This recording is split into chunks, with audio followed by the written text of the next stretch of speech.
Nous tous qui sommes ici dans ce temple de Pandemont, ceux qui se joignent à nous par le lien audiovisuel, souvenons-nous que nous sommes tous frères et sœurs, convoqués par le Père qui veut nous nourrir de son amour et de sa parole.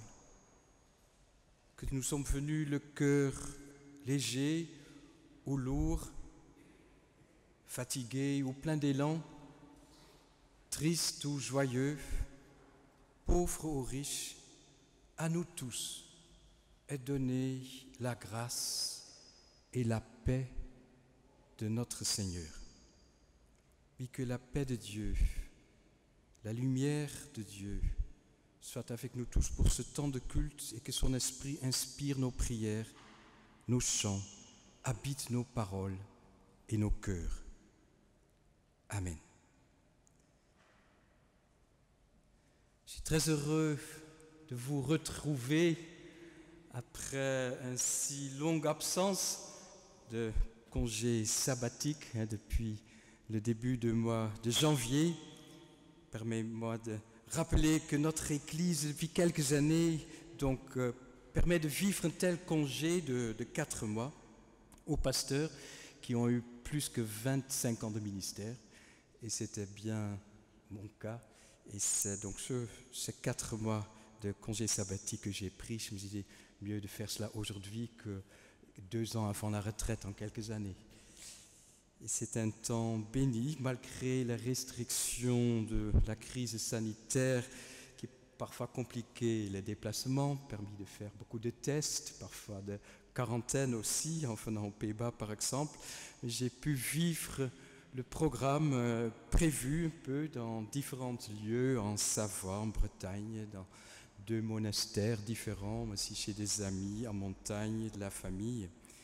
Dans le prochain LPL, je vous donnerai un écho un petit peu plus sur ces 4 mois que j'ai pu vivre avec de belles rencontres, de moments de grâce, un temps de respiration.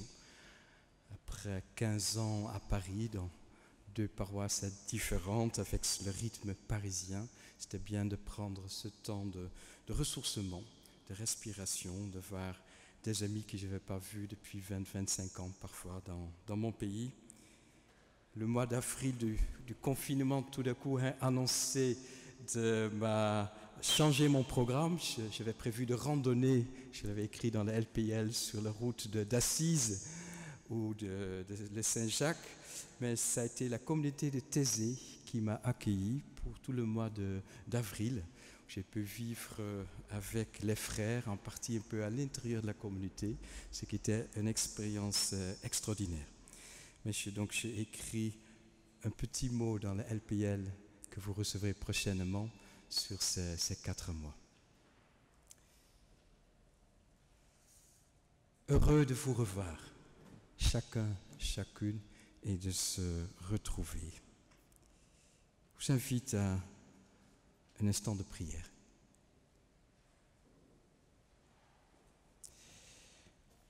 Tu nous connais tous, Seigneur,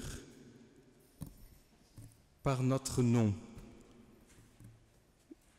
Nous sommes importants pour toi et nous sommes écrits sur la paume de ta main, chacun de nous. Nous t'en prions, puissions de notre côté apprendre ton nom, le connaître avec notre cœur et en vivre vraiment. Ton nom que tu as révélé, que tu as fait aimer en Jésus-Christ. En lui, tu t'es montré notre Père. Il est ta parole, ta promesse pour notre vie, dans tout ce qu'il accomplit, hier comme aujourd'hui, pour réjouir les hommes et les attacher à toi. Nous te prions, permets-nous d'être attirés vers lui, pour grandir chaque jour davantage en ton intimité. Amen. Je vous invite à vous lever et à chanter le psaume 65, la mélodie affichée est un petit peu différente de ce qu'il y a dans notre recueil. Nous chantons la mélodie comme nous le connaissons, comme il est dans notre recueil. Ce beau psaume 65 Vers toi, Seigneur, vont nos louanges dans ta maison de paix. Ô Dieu, reçois cette humble offrande où ton amour se plaît. Vers toi qui entends la prière, tout homme un jour viendra. Du poids trop lourd de sa misère, tu le déchargeras. Chantons les 3 couplets affichés.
Dans l'évangile de Jean, dont nous lisons tout à l'heure justement un passage où Jésus prie pour ses disciples, où il donne un dernier discours avant de les quitter, d'être arrêté dans la nuit.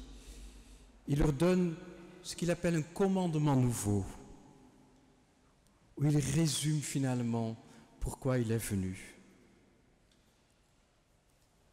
Une phrase simple et lumineuse. Aimez-vous les uns les autres comme je vous ai aimé. Aimez-vous les uns les autres. C'est dans le Nouveau Testament, dans les différentes épîtres, qu'on va mettre des mots plus concrets sur cet aimez-vous les uns les autres dans cette vie communautaire de premiers chrétiens. Paul écrit par exemple, ne nous jugeons plus. Nous ne jugeons plus les uns les autres. Aux Corinthiens, Paul écrit « Ayez soin les uns des autres ». Et aux Galates, il écrit ceci « Portez les fardeaux les uns les autres ».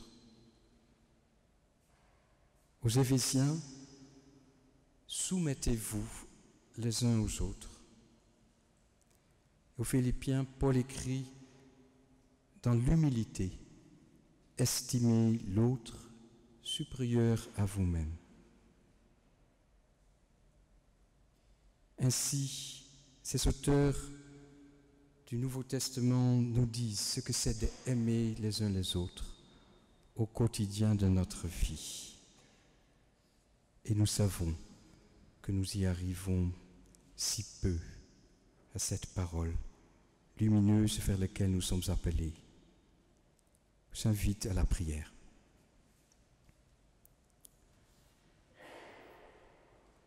Seigneur, toi qui as des paroles de vie pour nous, nous te demandons pardon pour toute parole de notre bouche qui a pu blesser, voire humilier un proche, un ami, quelqu'un. Nous te demandons pardon pour toute parole de notre bouche qui a promis des choses que nous n'avons pas mises en pratique, ces paroles qui n'ont pas suivi de nos actes.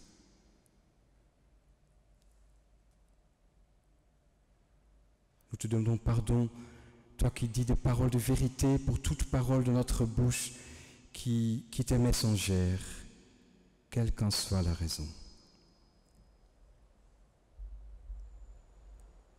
Nous te demandons pardon pour nos silences, quand ils ont été un refus de la parole, du dialogue avec l'autre, pour nos non-dits et nos enfermements silencieux.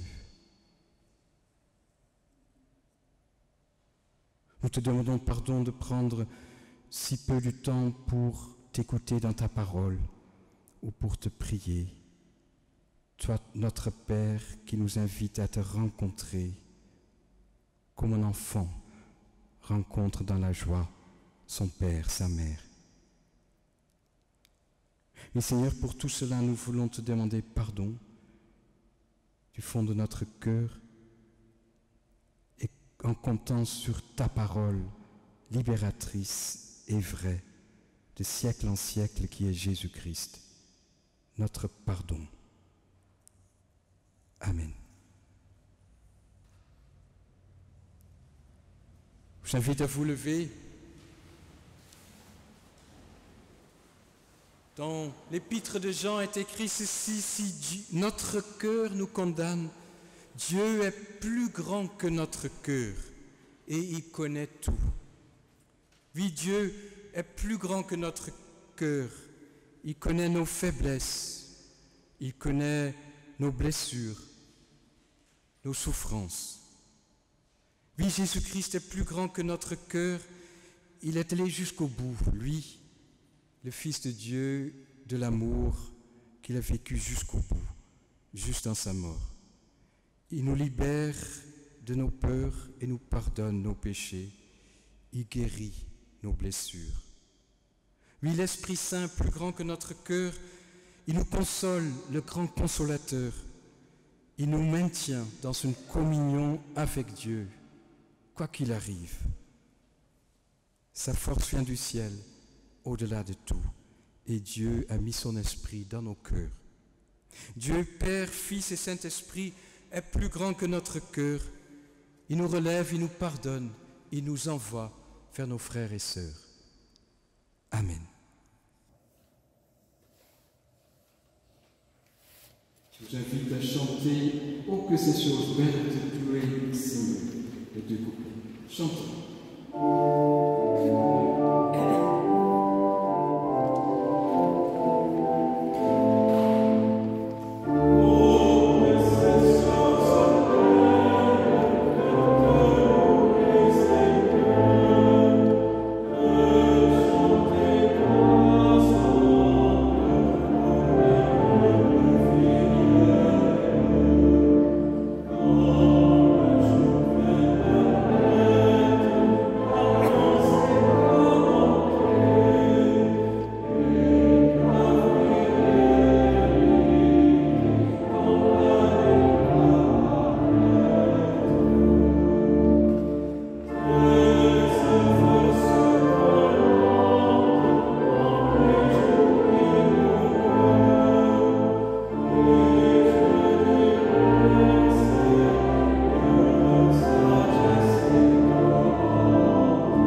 Il y a des psaumes comme ça avec des paroles et des mélodies rassemblées dont on ne se lasse jamais.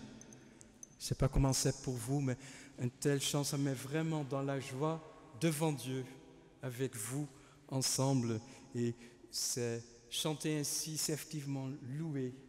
On est là aussi pour cela, pour être dans la joie ensemble, sous le regard de Dieu. Et ces cantiques qui nous viennent de si loin, avec leur mélodie depuis des siècles, nous portent aujourd'hui encore. Merci. Nous pouvons dire notre foi. Je vous propose un texte de Ambroise de Milan. Vous avez ce grand évêque de Milan qui faisait d'ailleurs face à l'empereur romain à l'époque, mais surtout aussi qui a marqué tellement le Saint d'Augustin que je l'ai renversé et mis sur le chemin vers le Christ quand Augustin, jeune homme, a entendu Ambroise prêcher à Milan. Mais ce texte est tout simple et va directement à l'essentiel de notre foi qui est le Christ pour nous. Approchons-nous avec assurance, donc un texte du IVe siècle. Approchons-nous avec assurance du Seigneur de grâce,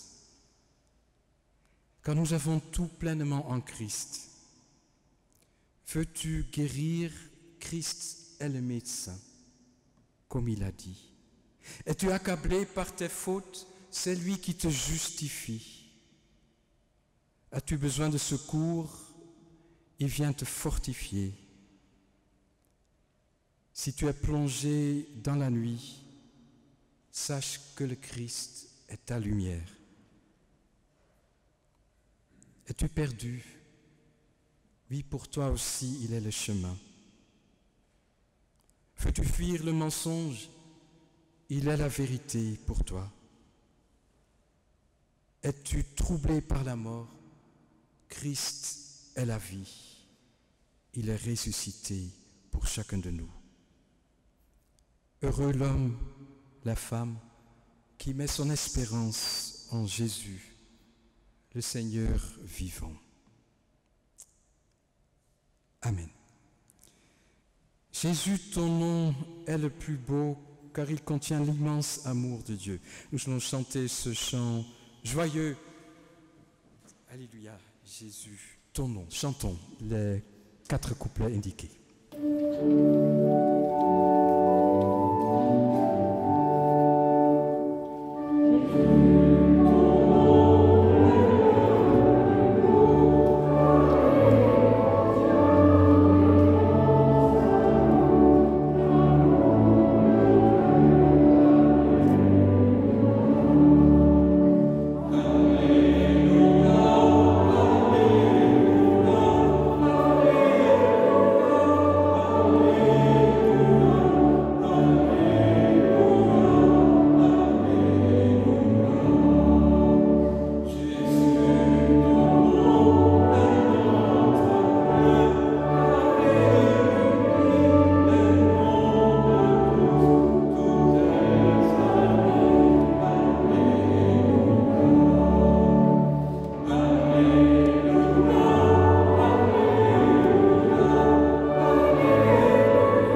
allons maintenant recevoir la nourriture de la parole, à travers la parole, le Christ qui nous rejoint comme une parole vivante.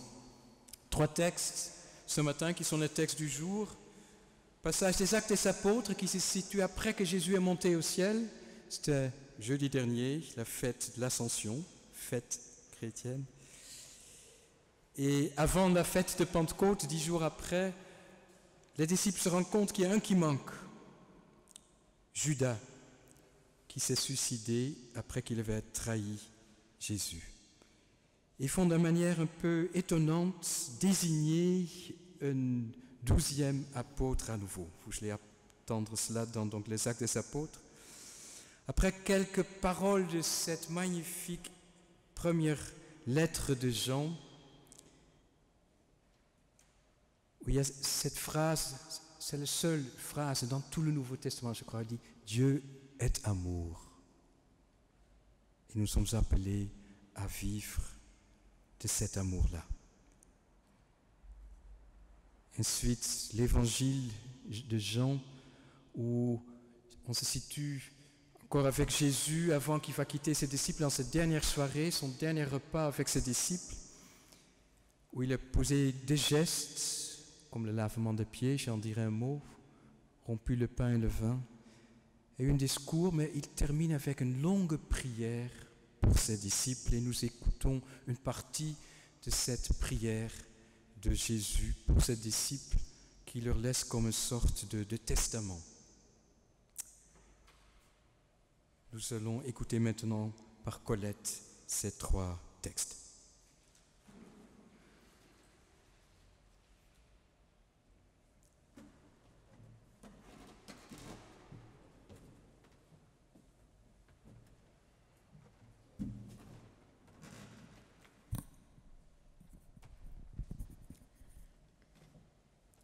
Dans le chapitre des Actes, au chapitre 1, versets 15 à 17, puis au verset 20 à 26. Un de ces jours-là, les croyants réunis étaient au nombre d'environ 120. Pierre se leva au milieu d'eux et leur dit : « Frères, il fallait que se réalise ce que le Saint-Esprit a annoncé dans l'Écriture. S'exprimant par l'intermédiaire de David, il y a parlé d'avance de Judas, devenu le guide de ceux qui arrêtèrent Jésus. Judas était l'un de nous et il avait reçu sa part de notre mission. » Un peu plus loin, au verset 20. « Or, voici ce qui est écrit. » Plus près, bon, d'accord. Excusez-moi. « Or, voici ce qui est écrit dans le livre des psaumes. Que sa maison soit abandonnée et que personne n'y habite. Et il est encore écrit qu'un autre prenne sa place et ses fonctions. Il faut donc qu'un homme se joigne à nous pour témoigner de la résurrection du Seigneur Jésus. Cet homme doit être l'un de ceux qui nous ont accompagnés tout ce temps que le Seigneur Jésus a parcouru le pays avec nous, à partir du moment où Jean l'a baptisé, jusqu'au jour où il nous a été enlevés pour aller au ciel. » On proposa alors 2 hommes, Joseph, appelé Barsabas, surnommé aussi Justus, et Matthias. Puis l'assemblée fit cette prière. « Seigneur, toi qui connais le cœur de tous, montre-nous lequel de ces 2 tu as choisi pour occuper dans cette fonction d'apôtre la place que Judas a quittée pour aller à celle qui lui revenait. » Ils tirèrent alors au sort, et le sort désigna Matthieu, qui fut associé aux 11 apôtres. Dans la première épître de Jean, au chapitre 4, versets 11 à 16. « Mes chers amis, si c'est ainsi que Dieu nous a aimés, nous devons, nous aussi, nous aimer les uns les autres. Personne n'a jamais vu Dieu.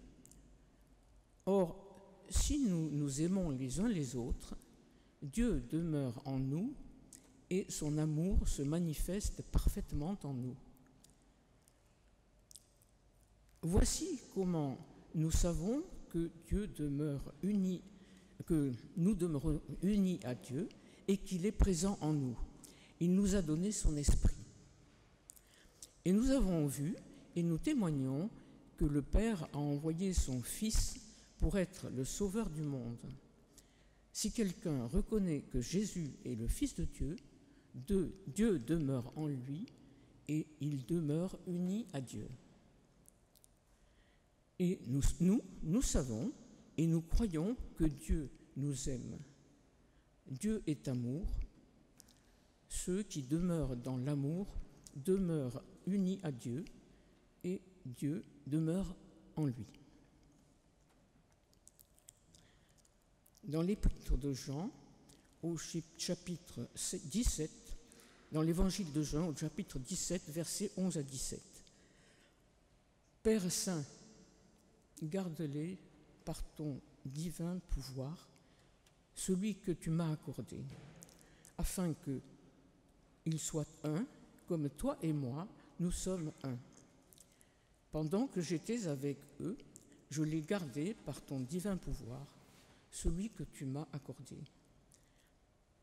Je les ai protégés et aucun d'eux ne s'est perdu, à part celui qui devait se perdre pour que l'écriture se réalise.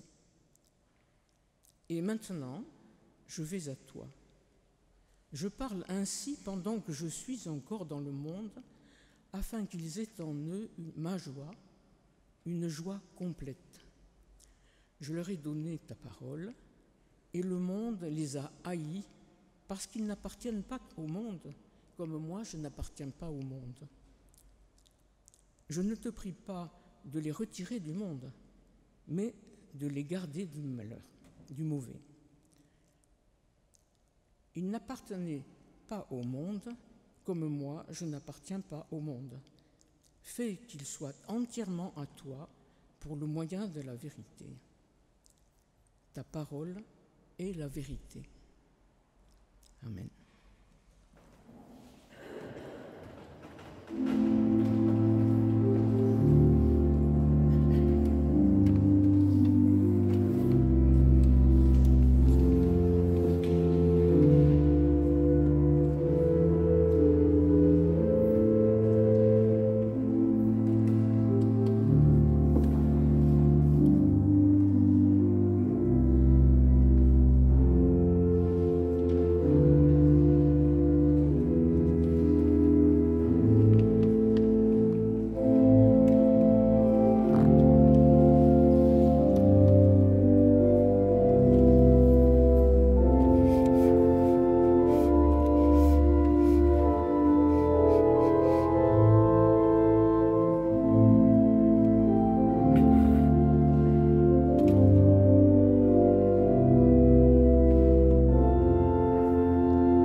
Merci Isabelle pour ce beau cantique de Thésée, ce chant de Thésée qu'elle vient de jouer, de Thérèse d'Avila. Nada te turbe, nada te spante, Dios solo basta. Dieu seul suffit, n'ayons pas peur. Une semaine avant de célébrer la fête de Pentecôte, les 3 textes bibliques proposés à notre méditation orientent notre regard vers les disciples de Jésus. Le Christ ressuscité est monté au ciel. Définitivement, c'est désormais cette communauté d'hommes et de femmes qui ont été témoins de sa vie, de sa mort terrible sur la croix, mais aussi de cette expérience bouleversante de la résurrection, qui font poursuivre ce que Jésus a commencé sur terre. C'est en quelque sorte à travers eux que Jésus sera désormais présent parmi ces hommes, parmi les hommes, que son message va se répandre comme une sémence de vie nouvelle, offerte aux hommes par Dieu, par le Christ vivant. Et cette vie nouvelle se manifeste d'abord par la naissance d'une communauté. Ceux qui se découvrent, frères et sœurs, des hommes et femmes qui sont habités par le souvenir de leur Maître Jésus, habités par le souvenir de sa manière de vivre, sa manière d'aller vers les autres, ses actes de bonté, toute la confiance qu'il a mis en Dieu, souvenir de sa mort et de cet acte de Dieu qu'il a ressuscité pour dire « celui-ci était vraiment mon Fils ». Pour vous, le chemin, la vérité et la vie est pour tous les hommes. Parce que c'est aussi cela ce que Dieu dit dans l'acte de ressusciter Jésus.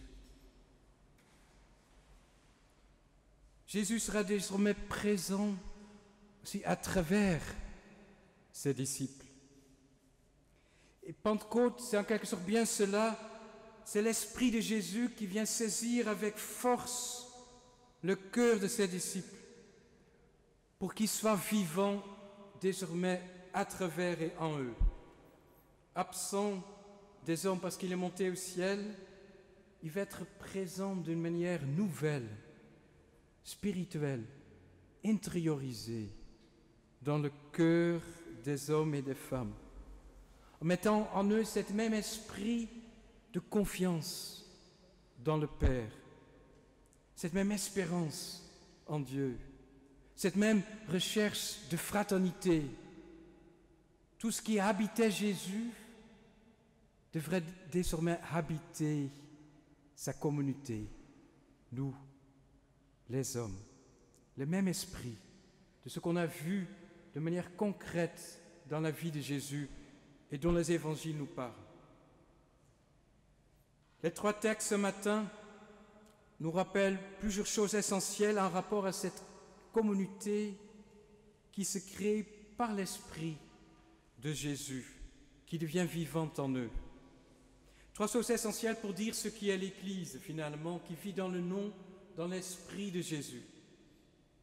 Il y a d'abord ce curieux détail du tirage du sort pour désigner un 12e apôtre, s'y revient, mais qui dit l'étonnante conscience de premiers chrétiens qui sont bien plus qu'une communauté humaine, mais une communauté suscitée par Dieu lui-même.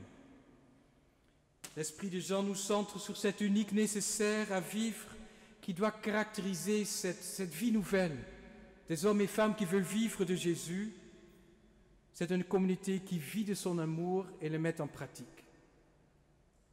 Et troisièmement, la prière du Christ pour ses disciples, nous rapportée seulement dans l'évangile de Jean, nous rappellera que le premier acte qui fonde toujours à nouveau la communauté chrétienne est la prière, la relation à Dieu, la relation au Père de Jésus, qui agit encore aujourd'hui dans notre vie.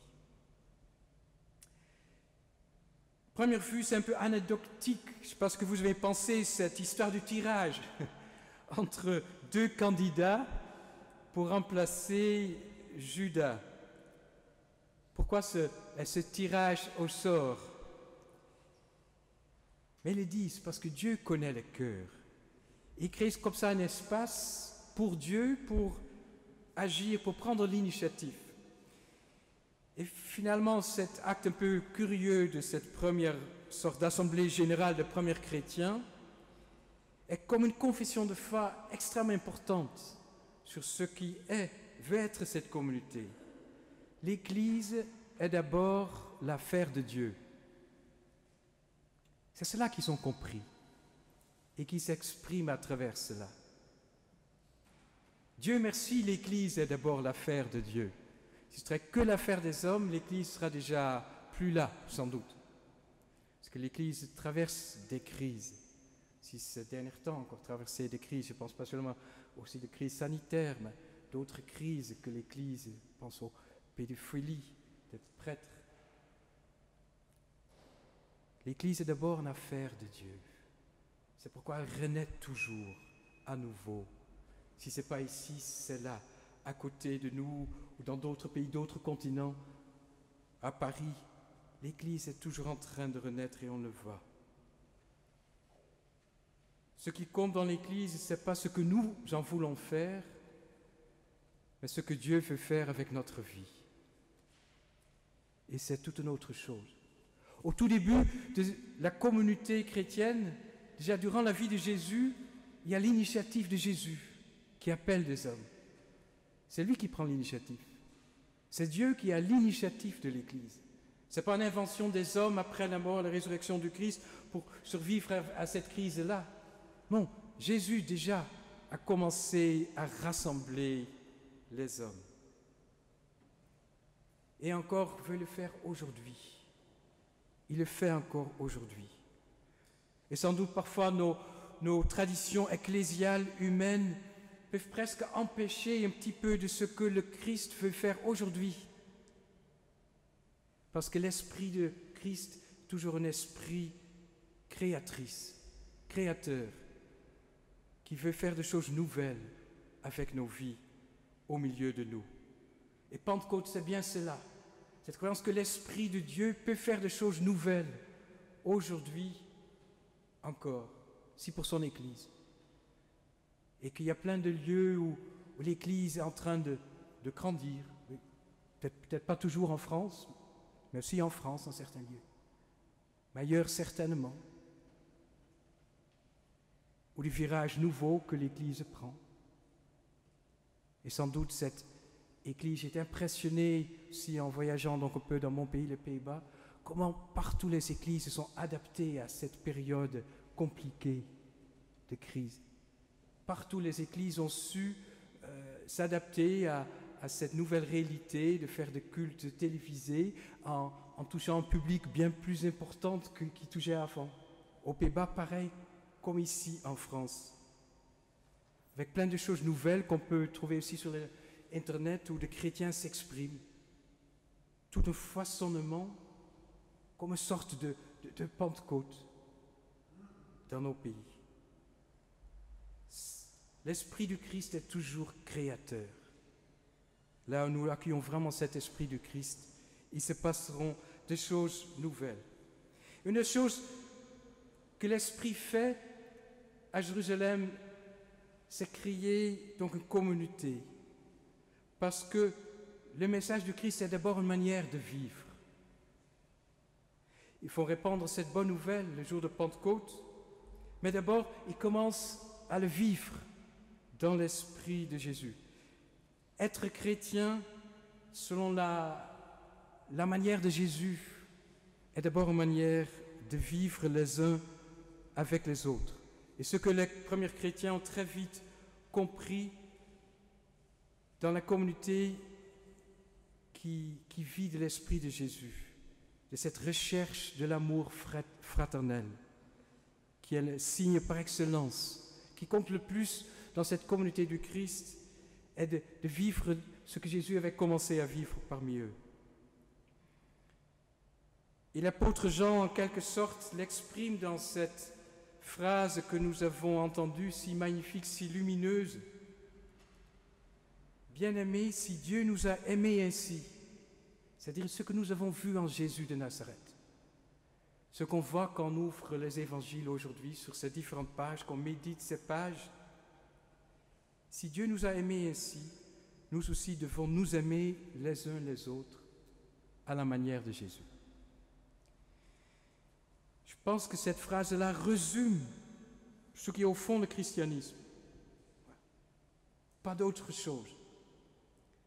C'est cet amour fraternel, lumineux, cet accueil des plus petits que Jésus a commencé à vivre parmi les hommes. Voilà.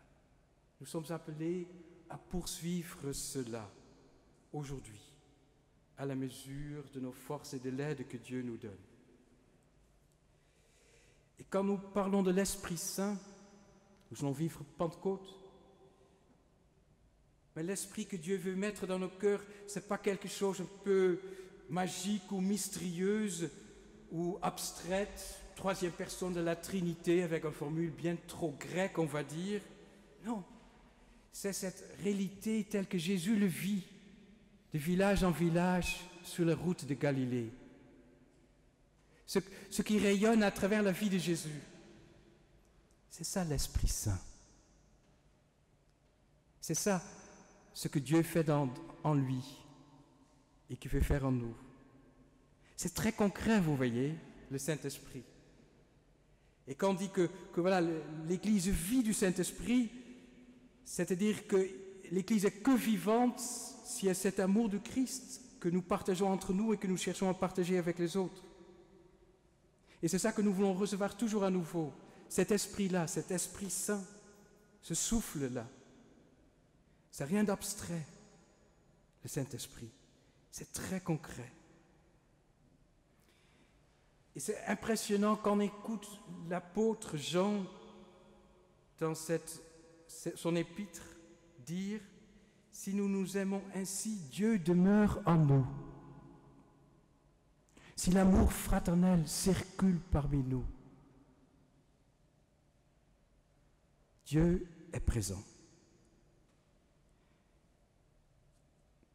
Nous qui cherchons souvent Dieu si à l'extérieur de notre vie,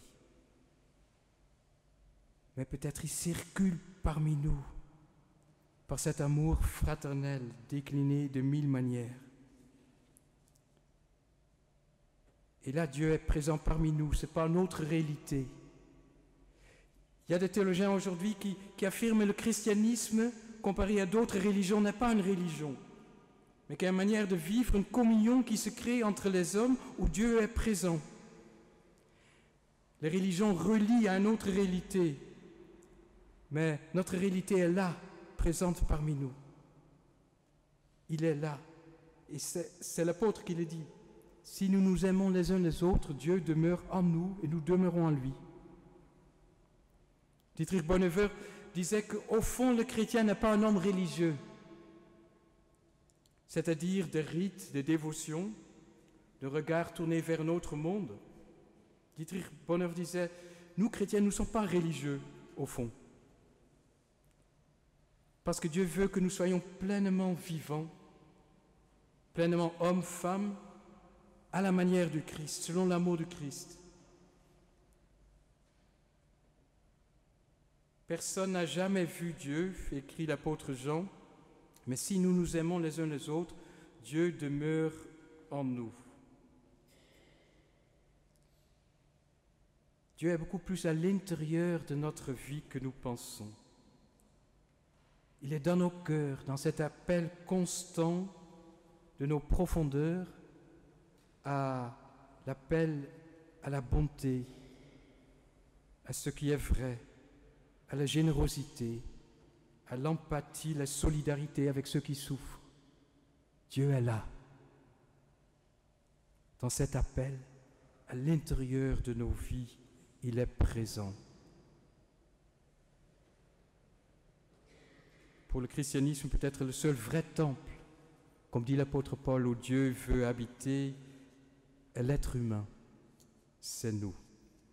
Cela m'amène au troisième texte de l'évangile de Jean, cette longue prière de Jésus pour ses disciples, qu'il dit donc à un moment tout particulier de sa vie, quand il les quitte en quelques heures, même pour une dernière fois.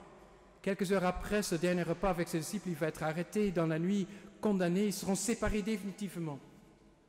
Et après, ils le feront crucifier et ressusciter plus tard. Mais ce sont des paroles essentielles, des gestes essentiels que Jésus va leur donner dans ce dernier rendez-vous avec ses disciples. C'est pourquoi ce qui se passe là est si important. C'est comme un testament que le Christ leur laisse. Et la première chose, le premier geste qu'il fait ce soir-là, j'aimerais le rappeler, est dans ce repas pascal, de rompre le pain et le vin, de rompre le pain et de boire le vin avec eux, de dire « Ceci est mon corps, ceci est mon sang versé pour vous, faites ceci en mémoire de moi ». Voilà le seul rite peut-être avec le baptême à lequel il appelle comme Christ ressuscité, Matthieu 28, mais le seul rite que Jésus laisse à son Église. C'est Jésus n'a rien prévu pour l'organisation de son Église. Ce n'était pas bien plus important pour lui. Il aurait pu organiser un certain nombre de consignes, il ne le fait pas. Mais il leur donne ce signe-là, pour qu'ils se rassemblent en son nom et se laissent nourrir par lui. Ceci, prenez du pain, du vin, c'est la nourriture, mais c'est moi. Laissez-vous nourrir par tout ce que je suis, ce que j'ai vécu parmi vous. Cette fraternité, cette espérance, cette confiance dans le Père. Laissez-vous nourrir par tout cela.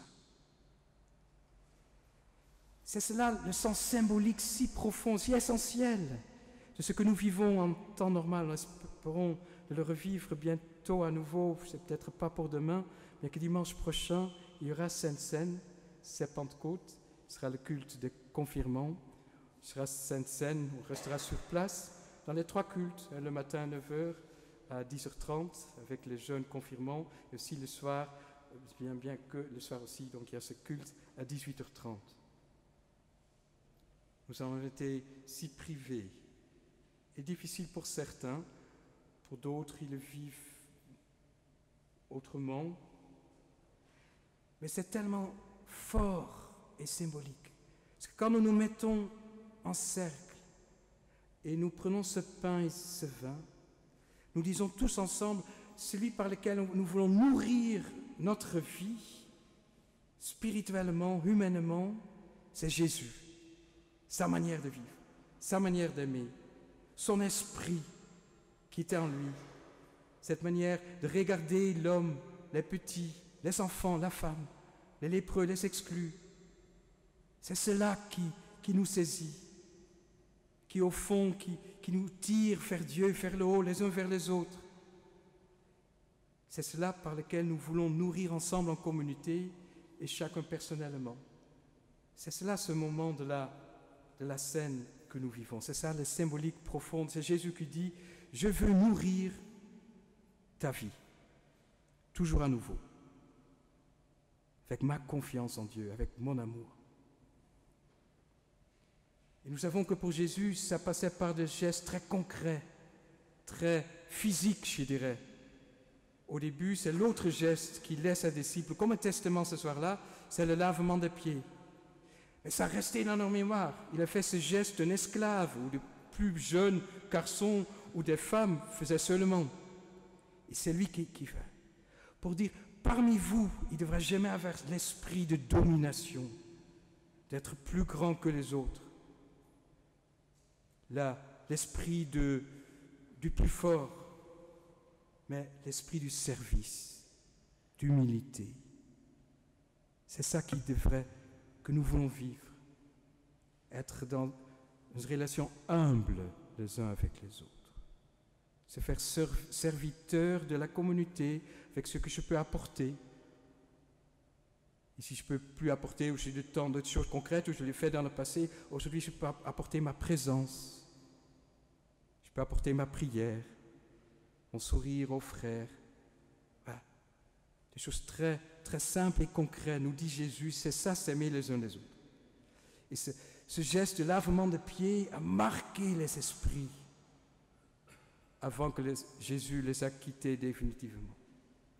La dernière chose, je termine avec cela, c'est donc cette prière que Jésus fait, une longue prière, on a lu seulement la moitié. Il y a 2 prières de Jésus que nous connaissons dans les évangiles, il y a le Notre Père et cette prière-là.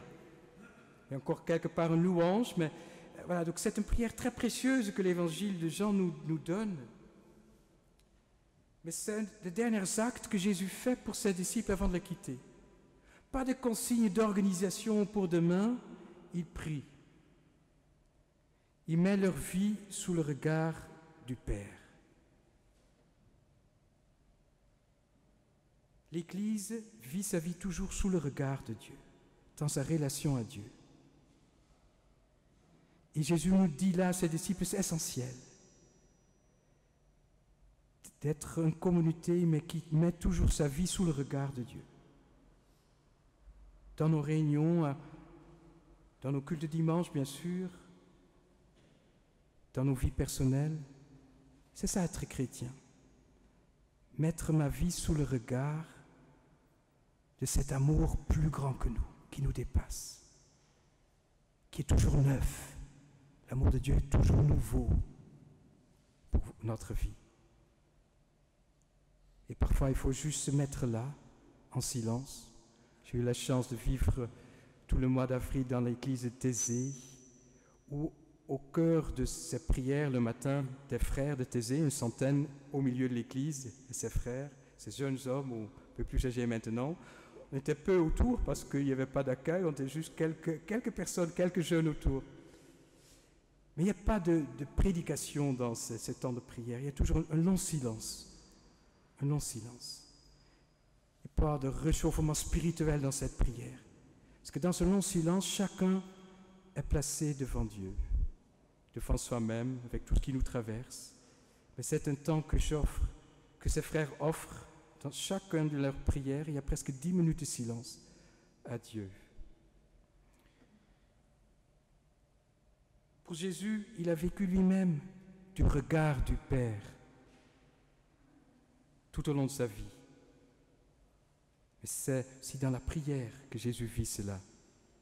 Et à cela, il nous invite aussi, parce que sinon l'Église devient une affaire humaine, de beaux projets de vie ou de beaux programmes. Non, elle n'est pas cela. Je termine, nous nous préparons à vivre Pentecôte, que nous puissions rester fidèles à cette communauté que Jésus a voulu.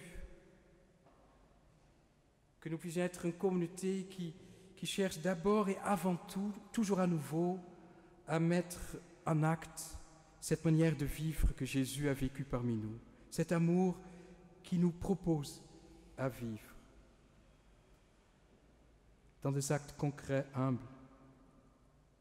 Et que nous soyons une communauté qui met toujours à nouveau sa vie, personnellement et ensemble, en communauté, sous le regard de Dieu. Parce qu'au fond, c'est lui qui veut agir à travers nous et en nous. Créons des espaces pour lui. Peut-être dans le silence, où nous le sentons peut-être absent, même dans ces silences-là, il travaille nos cœurs. Amen.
C'est bien Olivier Messiaen dont vous venez d'entendre la musique, d'où cette modernité avec tous ces accords parfois agités.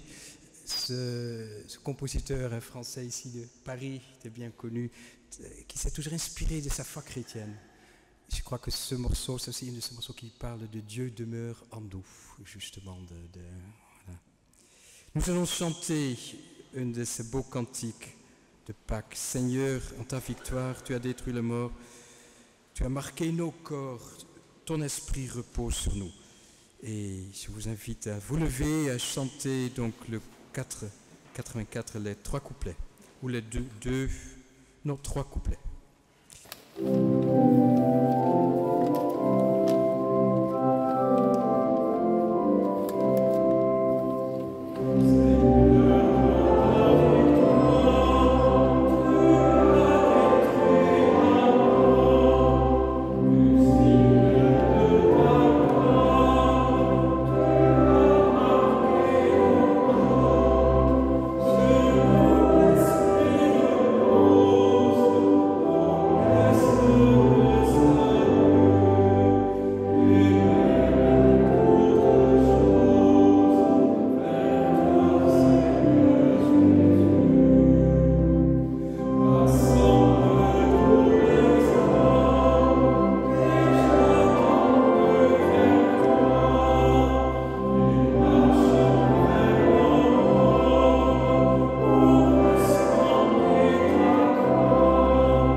Peut s'asseoir après ce beau cantique qui aussi réjouit notre cœur.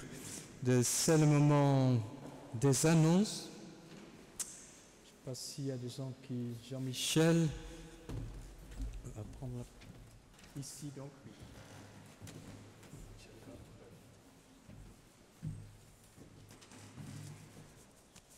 Bonjour à toutes et à tous. Sylvie et moi avons été heureux de vous accueillir ce matin à ce culte. C'est un plaisir, quand je dis c'est un plaisir, je pèse mes mots, car c'est vraiment une joie de se sentir un peu utile, tant soit peu agréable.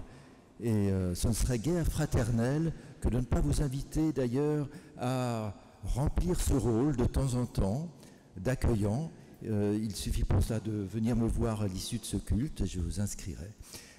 Pratiquement, la semaine prochaine, Andreas vous l'a dit, il y a 3 cultes, un à 9h, un autre à 10h30 ici même et un dernier à 18h30 rue Madame. Pour le culte de 10h30, il manque encore 2 amateurs pour accueillir nos frères et nos sœurs, donc précipitez-vous, il n'y aura pas de la place pour tout le monde pour accueillir. Merci à tous, je vous attends.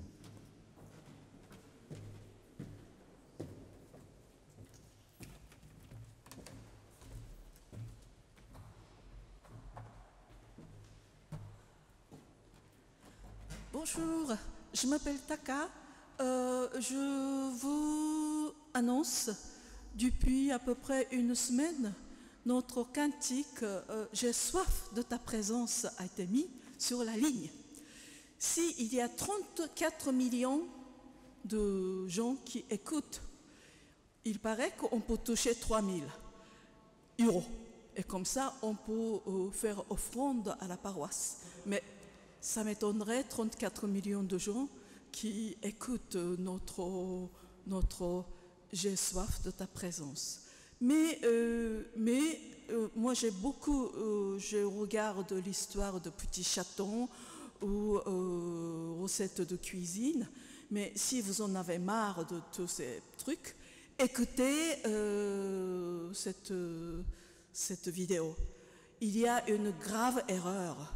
Je ne sais pas ça vient de où, mais ça a été mis chorale de Panthemont-Luxembourg. C'est pas du tout chorale de Panthemont-Luxembourg, c'est uniquement volontaire de 13 personnes qui voulaient un peu changer quelque chose, donc on a chanté. On a bien rigolé, on a bien amusé, et c'est pas mal du tout. Donc écoutez et vous dites « Ah, c'est pas mal notre église ». Voilà, c'est pour ça qu'on a fait. Mais c'est pas du tout l'église chorale de l'église Panthemont-Luxembourg.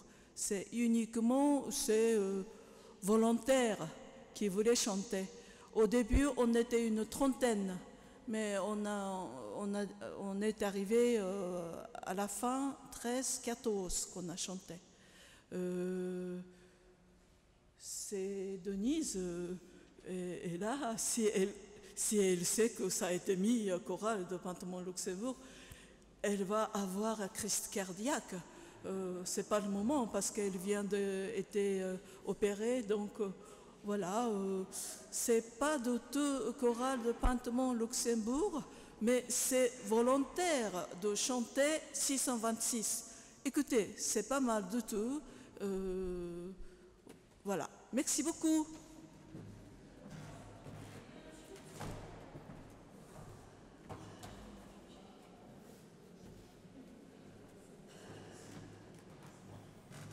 Je pense que vous avez vu que pour les cultes du dimanche prochain, 9h ou 10h30, que on vous invite à vous inscrire au niveau du nombre, qu'on puisse gérer le mieux les choses. Il y aura aussi les confirmations de le culte de 10h30, donc leur famille. On sera nombreux à 10h30 aussi déjà avec les familles des confirmants, parce qu'il y en a donc un baptême et 6 confirmations.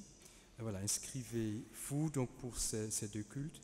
Il y aura Sainte Seine, comme je l'ai dit, on restera sur place, bien sûr, comme on l'avait fait une fois l'année dernière. Nous avons besoin un peu de personnes qui nous aident à ce moment-là. Si vous serez là et vous vous sentez appelé à faire partie de la petite équipe qui distribue le pain et le vin, venez me le signaler tout à l'heure que vous êtes disponible pour cela, ou plus tard dans la semaine.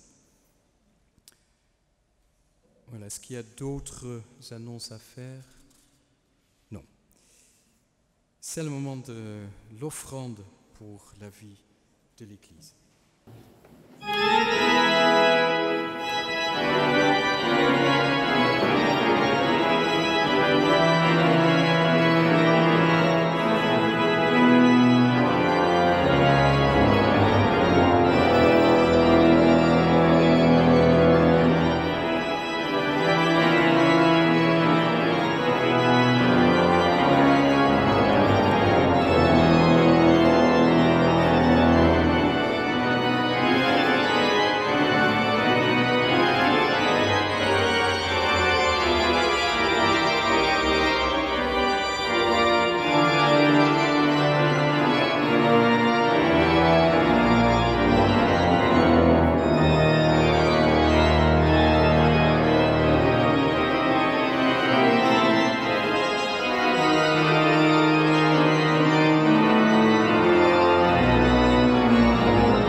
quelle puissante, n'est-ce pas, plein de symboliques théologiques, ces 4 notes basses qui descendent là, c'est Dieu qui descend sur terre en majesté. C'est une musique profondément inspirée par la théologie chrétienne et qui impressionne. On va prier avec Anne Colstou.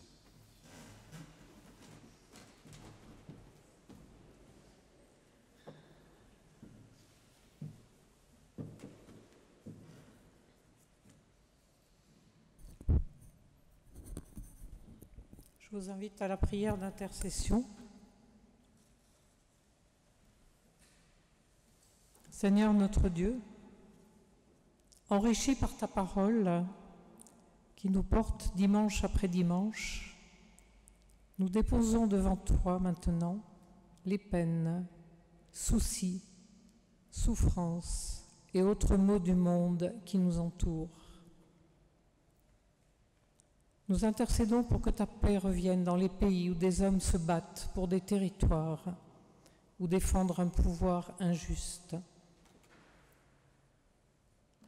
Nous te prions pour que la pandémie qui a touché l'ensemble de notre planète et atteint beaucoup parmi les plus pauvres puisse régresser et disparaître, avec l'aide des chercheurs et de tous les soignants fortement sollicités. Accompagne chaque femme et chaque homme engagé dans ce long combat, ainsi que tous ceux qui en sont victimes. Nous te remettons aussi les migrants fuyant des pays instables, où la fraternité reste un mot vide de sens. Permets qu'ils soient accueillis en frères quand ils frappent à nos portes et aide ceux qui s'en occupent. Veille aussi sur toutes les jeunesses frappées par les aléas des confinements et qui ne voient dans l'avenir que doute et incertitude. Envoie ton esprit pour qu'ils reprennent confiance et avancent sans crainte vers leur devenir. Dans la perspective des réouvertures annoncées, redonne courage, détermination et enthousiasme aux créateurs, artistes et inventeurs, pour que nos vies, grâce à eux, se renouvellent en émerveillement. Enfin, nous te remettons les incompris, les isolés, les indigents et autres personnes marginales. Seigneur, fais grandir et élève nos cœurs pour accueillir chacune et chacun en ton nom et en vraie fraternité. Ce qui nous permet de te dire maintenant, notre Père, qui es aux cieux, que ton nom soit sanctifié, que ton règne vienne, que ta volonté soit faite sur la terre comme au ciel. Donne-nous aujourd'hui notre pain de ce jour. Pardonne-nous nos offenses, comme nous pardonnons aussi à ceux qui nous ont offensés. Ne laisse pas entrer en tentation, mais délivre-nous du mal, car c'est à toi qu'appartiennent le règne, la puissance et la gloire, pour les siècles des siècles. Amen.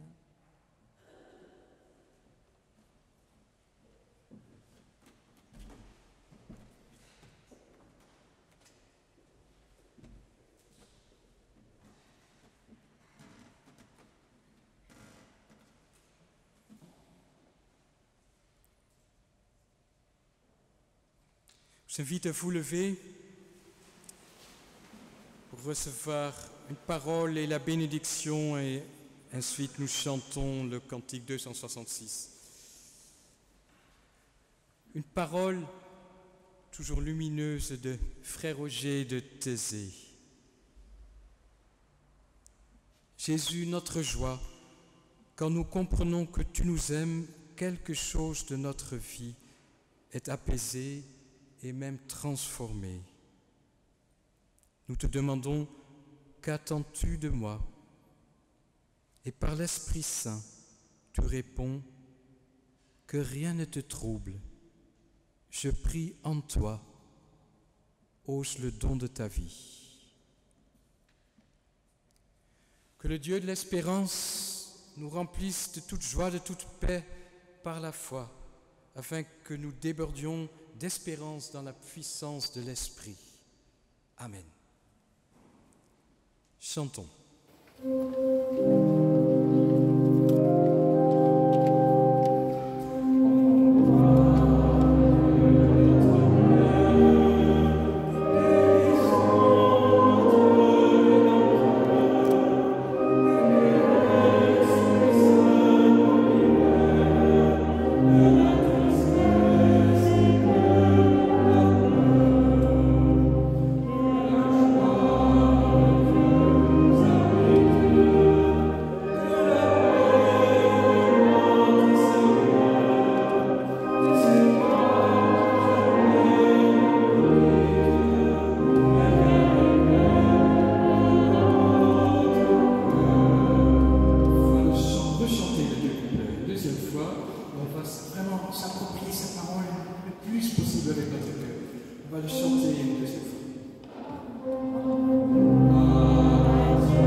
À tous et à très bientôt pour la fête de Pentecôte, un des 3 cultes que vous pouvez choisir. Prenez soin de vous. À très bientôt.